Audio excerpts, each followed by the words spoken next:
श्री शिव महापुराण ईश्वर संहिता अध्याय 14वां। इस अध्याय में अग्नि यज्ञ, देव यज्ञ और ब्रह्म यज्ञ का वर्णन किया गया है। आइए इस अध्याय की शुरुआत करते हैं। ओम नमः शिवाय। ऋषियों ने कहा, प्रभु, अग्नि यज्ञ, देव यज्ञ और ब्रह्म यज्ञ का वर्णन करके हमें कृतार्थ करें। तब सूत जी बोले, महर्षियों, गृहस्थ पुरुषों के लिए प्रातः और सायंकाल अग्नि में 2 चावल और द्रव्य की आहुति ही अग्नि यज्ञ है। ब्रह्मचारियों के लिए समिधा का देना ही अग्नि यज्ञ है, अर्थात अग्नि में सामग्री की आहुति देना उनके लिए अग्नि यज्ञ है। द्विजों का जब तक विवाह न हो जाए उनके लिए अग्नि में समिधा की आहुति, व्रत तथा जाप करना ही अग्नि यज्ञ है।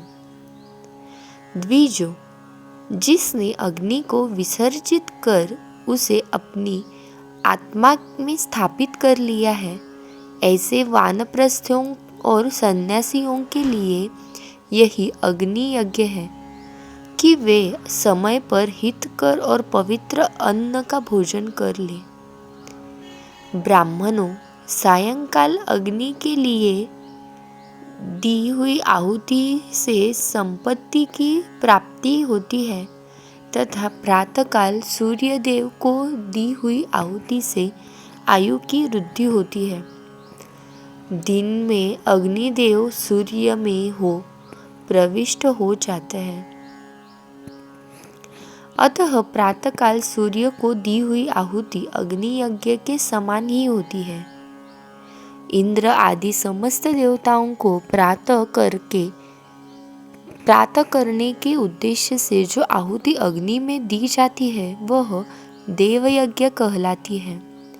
लौकिक अग्नि में प्रतिष्ठित जो संस्कार निमित्तिक हवन कर्म है वह देव यज्ञ है। देवताओं को प्रसन्न करने के लिए नियम से विधिपूर्वक किया गया यज्ञ ही देव यज्ञ है।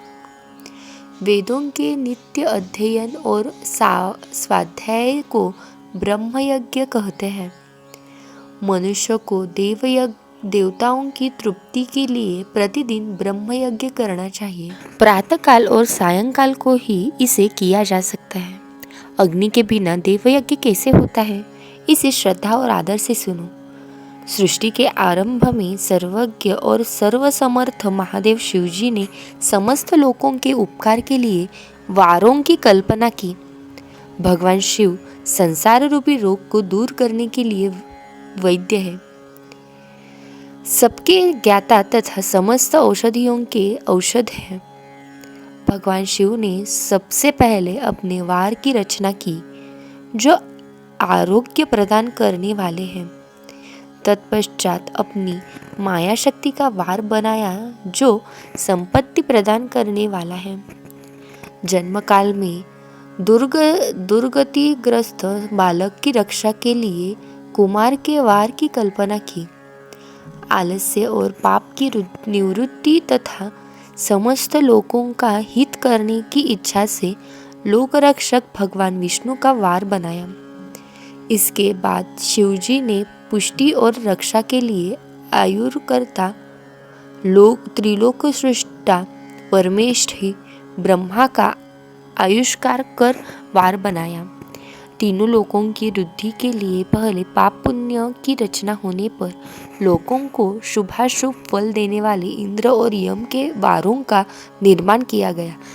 ये वार भोग देने वाले तथा मृत्यु भय को दूर करने वाले हैं।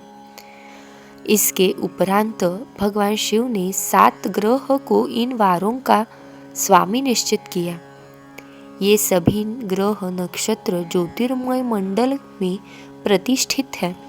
शिव के वार के स्वामी सूर्य है, शक्ति संबंधी वार के स्वामी सोम, कुमार संबंध वार के अधिपति मंगल, विष्णु वार के स्वामी बुध, ब्रह्मा जी के वार के स्वामी बृहस्पति, इंद्रवार के स्वामी शुक्र वो यमवार के स्वामी शनि हैं।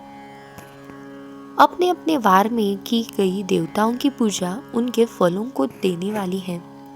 सूर्य आरोग्य और चंद्रमा संपत्ति के दाता है। बुध व्याधियों के निवारक तथा बुद्धि प्रदाता है। बृहस्पति आयु की वृद्धि करते हैं। शुक्र भोग देते हैं और शनि मृत्यु का निवारण करते हैं। इन सातों वारों के फल उनके देवताओं के पूजन से प्राप्त होते हैं। अन्य देवताओं की पूजा का फल भी भगवान शिव ही देते हैं। देवताओं की प्रसन्नता के लिए पूजा की 5 पद्धतियां हैं। पहले उन देवताओं के मंत्रों का जाप, दूसरा होम, तीसरा दान और चौथा तप तथा 5वां वेदी पर प्रतिमा में अग्नि अथवा ब्राह्मण के शरीर में विशिष्ट देव की भावना करके 16 उपचारों से पूजा तथा आराधना करना। दोनों नेत्रों तथा मस्तक के रोग में और कुष्ठ रोग की शांति के लिए भगवान सूर्य की पूजा करके ब्राह्मणों को भोजन कराएं। इसमें यदि प्रबल प्रारब्ध का निर्माण हो जाए तो जरा एवं रोगों का नाश हो जाता है। इष्ट देव के नाम मंत्रों का जाप वार के अनुसार फल देते हैं। रविवार को सूर्य देव व अन्य देवताओं के लिए तथा अन्य ब्राह्मणों के लिए विशिष्ट वस्तु अर्पित करें। यह साधना विशिष्ट फल देने वाली होती है तथा इनके द्वारा पापों की नाश शांति होती है। सोमवार को संपत्ति व लक्ष्मी की प्राप्ति के लिए लक्ष्मी की पूजा करें तथा पत्नी के साथ ब्राह्मणों को घी में पका हुआ अन्न भोजन कराएं।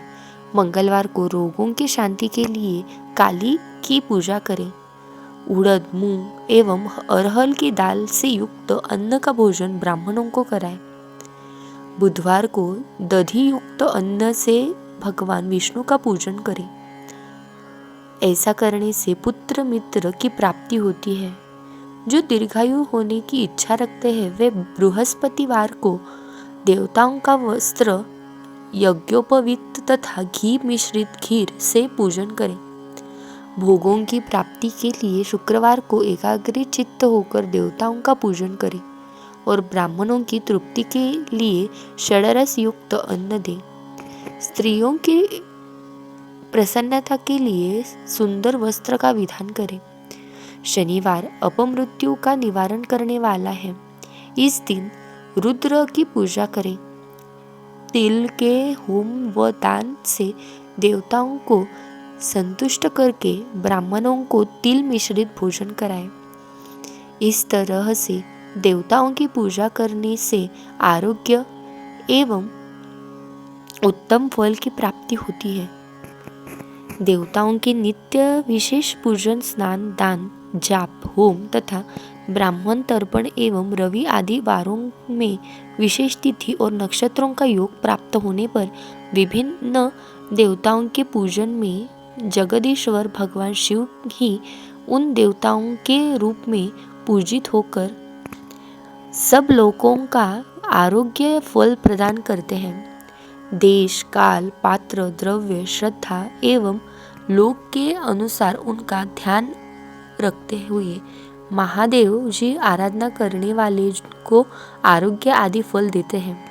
मंगल कार्यों के आरंभ में और अशुभ कार्य के अंत में तथा जन्म नक्षत्रों के आने पर गृहस्थ पुरुष अपने घर में आरोग्य की समृद्धि के लिए सूर्य ग्रह का पूजन करे। इससे सिद्ध होता है कि देवताओं का पूजन संपूर्ण अभिष्ट वस्तुओं को देने वाला है। पूजन वैदिक मंत्रों के अनुसार ही होना चाहिए। शुभ फल की इच्छा रखने वाले मनुष्यों को 7 दिन अपनी शक्ति के अनुसार देव पूजा करना ही चाहिए। निर्धन मनुष्य तपस्या व व्रत आदि से तथा धनी धन के द्वारा देवताओं की आराधना करें। जो मनुष्य श्रद्धापूर्वक इस तरह के धर्म का अनुष्ठान करता है वह पुण्यलोक में अनेक प्रकार के फल भोग कर पुनः इस पृथ्वी पर जन्म ग्रहण करता है। धनवान पुरुष सदा भोग सिद्धि के लिए मार्ग में वृक्ष लगाकर लोगों के लिए छाया की व्यवस्था करते हैं और उनके लिए कुएं बावली बनवा कर पानी की व्यवस्था करते हैं।